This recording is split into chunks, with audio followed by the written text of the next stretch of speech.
Welcome to King 5 Plus. I'm Greg Copeland, and this is The Week, a look at what made headlines in our region, along with your weekend forecast.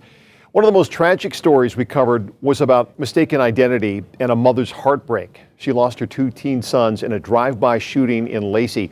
Police say it appears to be a case of, again, mistaken identity, and their quick work led to the arrest of 2 suspects. Thurston County Bureau Chief Drew Mickelson has the dash camera footage showing how the second suspect was taken into custody Wednesday evening.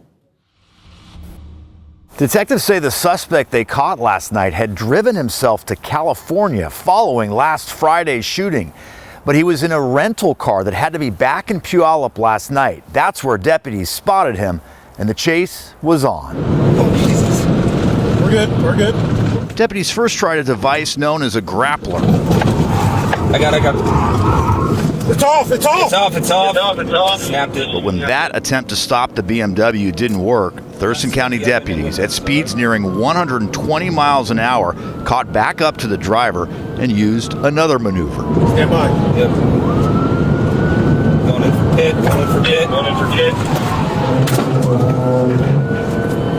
Yeah, 32. Looks like he crashed out. Deputies say the driver was ejected, along with several weapons, including what the sheriff described as an AR pistol with a 60-round extended magazine. Will not be included. The 20-year-old driver, who we are not identifying because he has not been charged, is also accused of being the driver in last week's drive-by shooting in Lacey.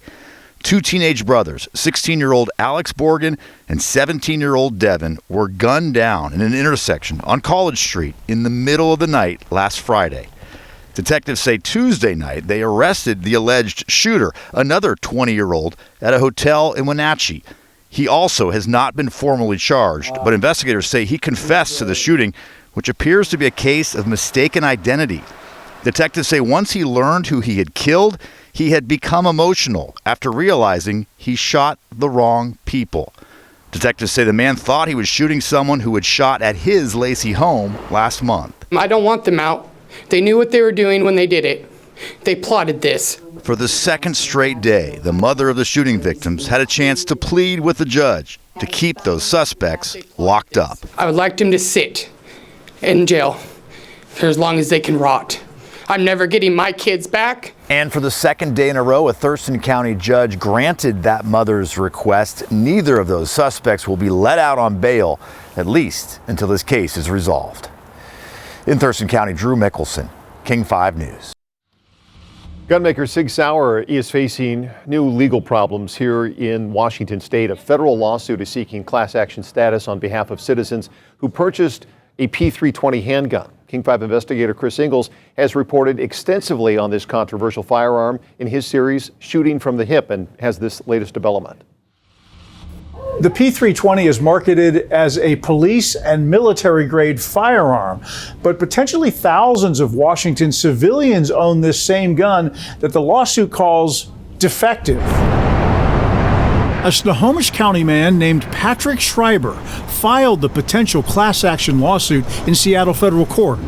He purchased a new Sig Sauer P320 handgun 4 years ago in Bothell, paying $1,093. What the hell? Oh my God, what was that? Since then, he's become aware of what the lawsuit calls a slew of unintended discharges of P320s, some of which caused grave injuries. There was a shooter? Yeah. It lists 32 other federal cases filed across the country, many on behalf of police officers or federal agents whose duty weapons fired. King 5 broke the story earlier this year when the State Criminal Justice Training Commission banned the P320 at all its facilities that train police officers. Administrators said a recruit's P320 fired without his finger on the trigger at the gun range, nearly striking an instructor. So we will no longer have that firearm on our campus. It could hurt someone, it could kill someone, and we are very concerned about keeping our officers and our instructors safe. The lawsuit filed this week says SIG defectively designed the pistol so that it's effectively cocked, unlike other models on the market. The suit does not say that the plaintiff, Schreiber's P320, ever fired unintentionally, but other cases have claimed that bumping or dropping the gun, even while holstered, causes discharges. Schreiber seeks unspecified damages from Sig Sauer for violations of the Washington Consumer Protection Act. New Hampshire-based Sig Sauer did not respond to our request for a comment for this story, but the company has said in the past that the P320 cannot fire without a trigger pull. I'm Chris Ingalls in the King 5 newsroom. President Trump is once again taking shots at the city of Seattle. This time it's about the city's ability to safely host World Cup games slated for next summer. Here's Sebastian Robertson. It's just outrage bait, I think. Trump is just rage baiting. It's just he's saying that because he wants to spark controversy and to spark divide. And so those kinds of statements, they just aren't true, really. Seattleites are outspoken about President Trump's personal attack on the city. And tourists say perception doesn't match reality. My mom was like, oh, you need to be safe. You should probably leave the city before it's dark, just because you hear about Seattle and that it's unsafe, and I actually don't feel unsafe at all. Good afternoon. I'm delighted to welcome From the Oval Office Monday, the president called into question the city's ability to safely serve as one of several North American host cities for the 2026 FIFA World Cup. If we think there's going to be a sign of any trouble, I would ask Johnny to move that to a different city. We have a lot of cities that would love to have it number one, and we'll do it very safely. The Emerald City. Seattle was announced as one of 11 U.S. host cities in 2022 to much fanfare. A report by Visit Seattle projects nearly $1 billion, $929 million, in economic impact in King County from the 6 matches hosted for the World Cup. But from the White House, Trump appeared more concerned with the politics of the city. So if we think there's a problem in Seattle where you have a very, very liberal/communist mayor, I would say, it's certainly beyond just liberal. I watched her over the weekend. Wow, that's another beauty we got there. Meanwhile, FIFA, the organizing body behind the Cup, says they're working closely with host cities and law enforcement and remain confident in their planning and coordination in advance of next summer's matches. As for Mayor-elect Katie Wilson, she calls herself a democratic socialist, not a communist, as President Trump described her. We've made several attempts to contact her for comment, but we did not hear back. Back to you.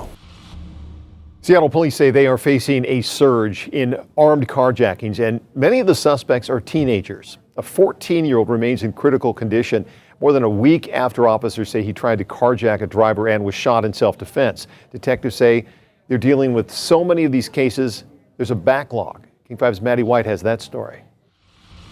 It's an extremely dangerous behavior. A 14-year-old was among the suspects police say tried to carjack a man in Belltown last weekend until the victim shot him in self-defense. As law enforcement is not keeping up, individuals are going to take it into their own hands. Police say that attempt is part of a surge of carjackings, including another teen-involved case in North Seattle just hours before that very same night. King County prosecutors call these crimes deeply concerning. Anytime you see the report of one carjacking, that's pretty traumatizing for the victim. SPD told us there have been multiple recent carjackings in Seattle. The overwhelming majority are believed to be juveniles. You got to change the behavior to where they understand and feel the seriousness of it. State Representative David Hackney agrees. There needs to be serious intervention at that time. He wants to revive a bill he sponsored, House Bill 1536. It would have made it easier to keep armed juveniles behind bars longer by lowering the number of gun convictions required. The current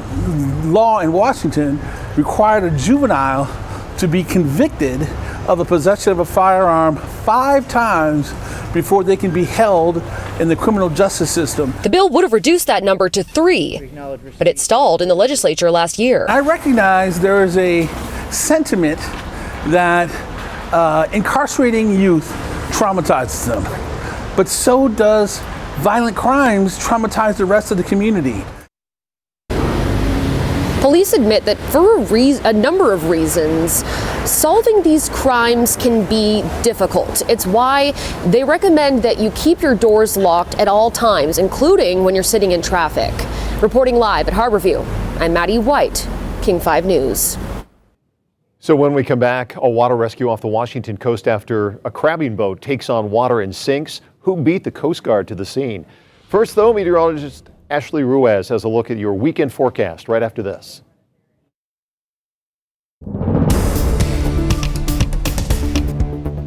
It is officially the weekend before Thanksgiving, and we have a lot to talk about. I'm meteorologist Ashley Ruiz, and let's dive right into it. Our Friday, we had a lot of cloud cover, sun breaks, and most of the rain ahead of our next system staying well to the north and west of us. And that's how it's going to be on Saturday during the day, so mainly north and west of Seattle. Then we'll get a push of rain late Saturday and into Sunday morning. The good news with this is most of the rain will fall overnight, tapering off as the day goes on Sunday. But in wake of this front, because it's a cold front that's going to move in, we'll have lowering snow levels. So late Sunday and into Monday, we'll have some past level snow. So let's unpack all of the forecasts for the next 7 days, because again, we have a lot going on. Sunday, rain to showers, breezy.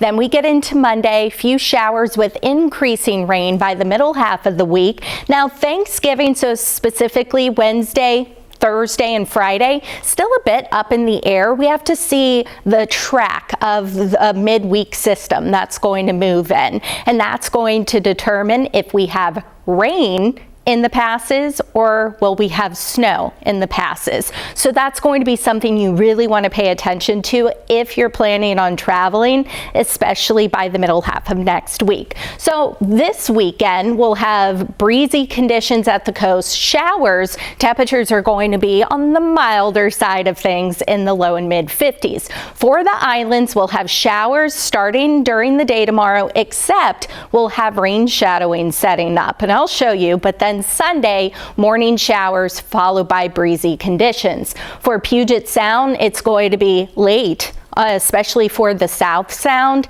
and then temperatures will be in the 50s. Then for the Cascade Passes, starting off with snow levels at 6,000 feet on Saturday, dropping down to about 3,000 feet late Sunday and about 2,500 feet for Monday.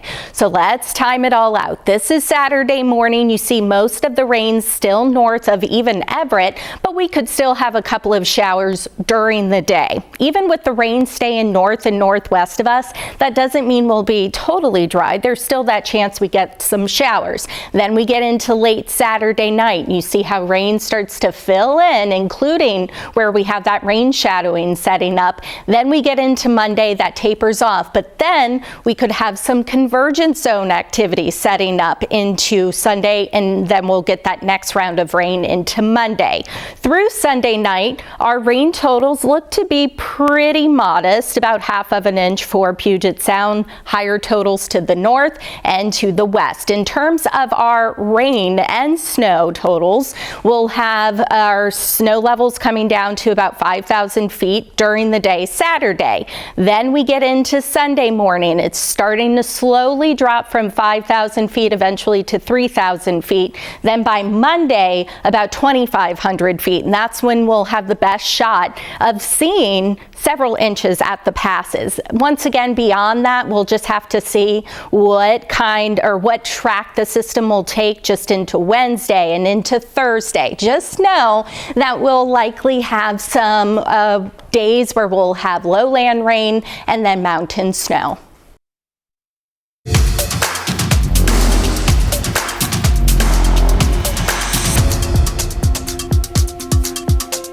And welcome back to the week. One family is still struggling to rebuild after a tree came crashing through their home in Kitsap County during that bomb cyclone 1 year ago.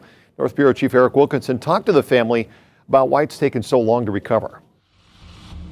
Yeah, so this is where my bedroom was. This was Jackson McKelvey's special place, the Kingston vacation home where he spent summers and holidays since he was born, a family tradition for more than half a century. It's just been kind of sad to especially see a place like this that I've obviously grown up in. It's been tough to see it like this. 1 year ago, an historic storm toppled a neighbor's 275-foot tree, quite literally splitting this home in half.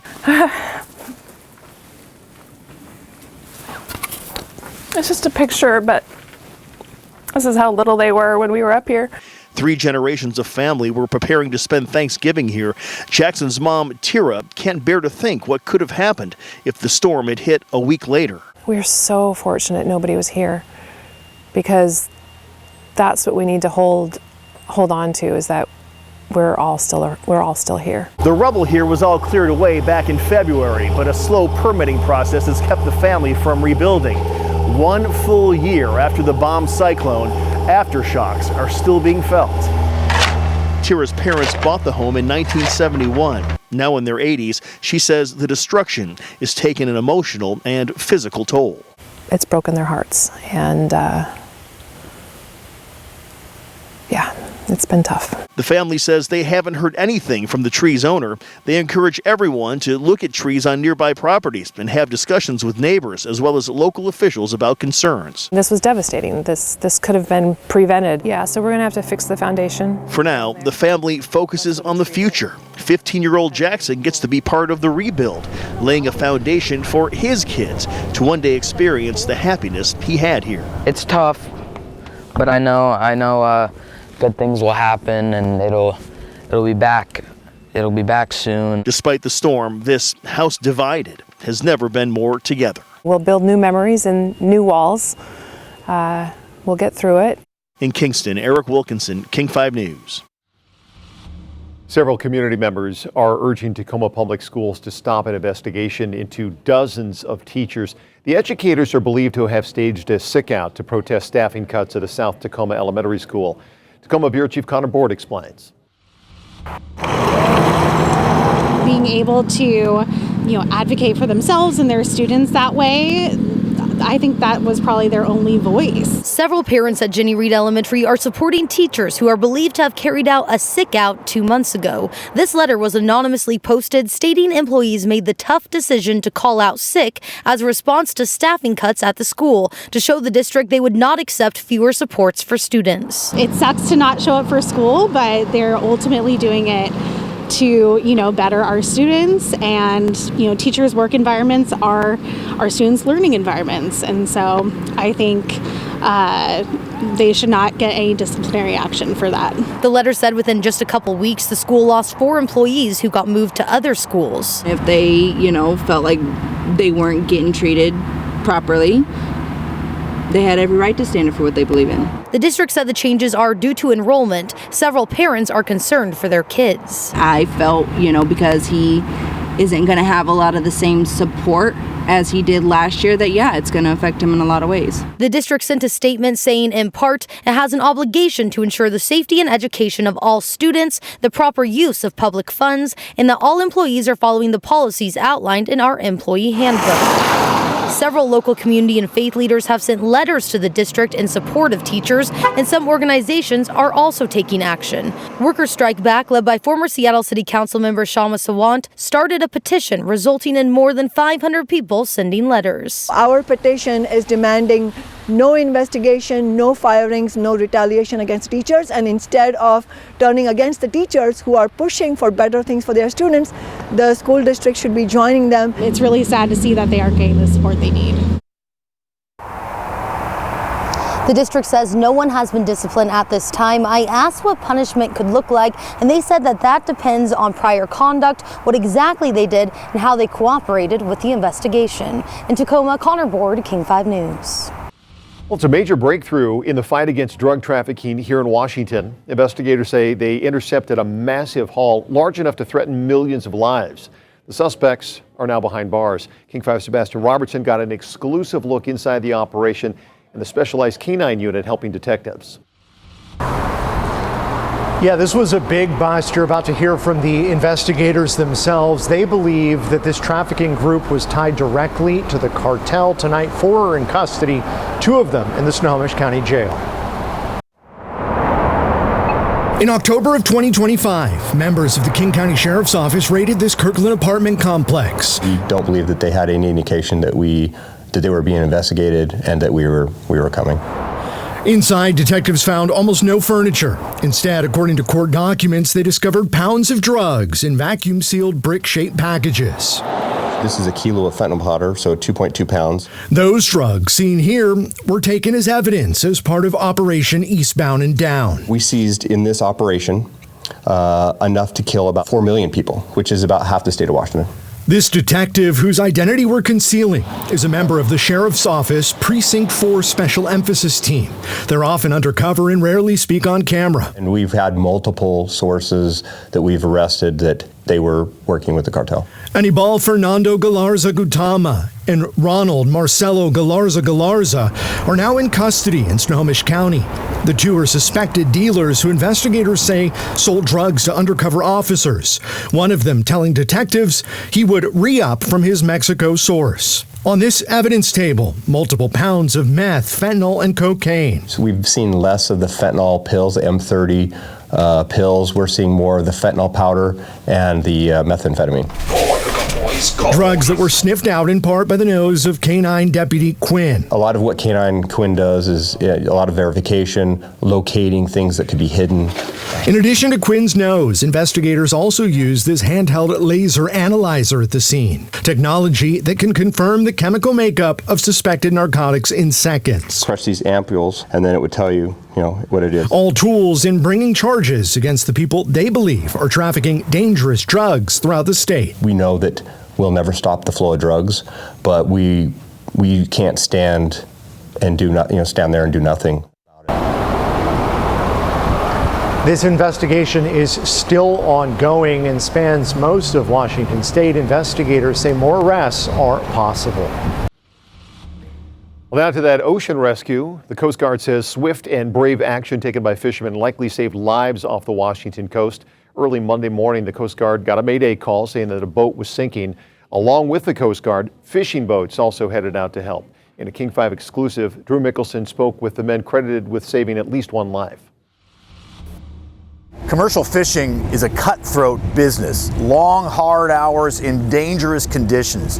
But when someone in this community needs help, competitors become family. You just hope that, if it was us, that somebody would pick us up. The Lady Nancy, a 50-foot crabbing vessel, was in the area just a couple of miles west of Westport when they heard the call for help. We did a grid search for about 20 minutes, didn't see anything, and then Roy saw an orange life raft in the distance, and we beelined it towards them.